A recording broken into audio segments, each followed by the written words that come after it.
Dry fitting baseboards before nailing saves time and prevents visible gaps and costly rework.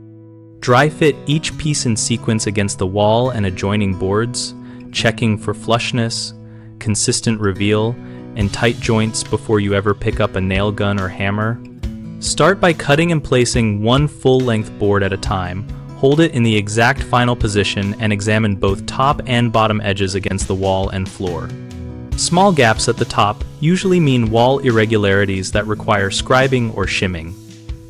For inside corners, test the coped or mitered joint and adjust the mating profile until there is no daylight when pieces meet. For outside corners, verify the miter closes under light pressure and file tiny high spots with a block plane.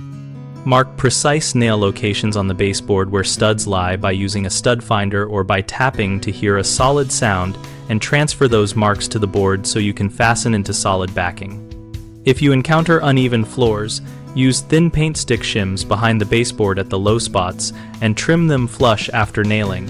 If reveal at the top is inconsistent, back bevel the top slightly or use a sanding block to blend.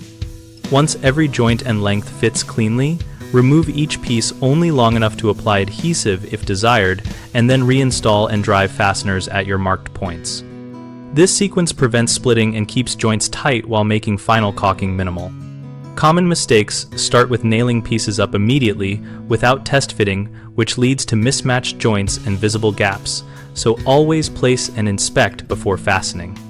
Cutting corners inaccurately by relying only on measurements instead of test placement creates repeated recuts, so make incremental cuts and test often. Failing to account for wall and floor irregularities by forcing boards flat causes twisting and nail pops later, so scribe, shim, or use flexible caulk to accommodate small deviations and recheck after fastening.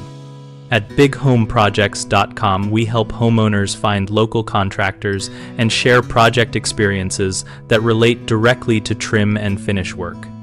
We also help contractors find work and grow their reputation while participating in our active discussion community, where both homeowners and professionals exchange tips and ask questions.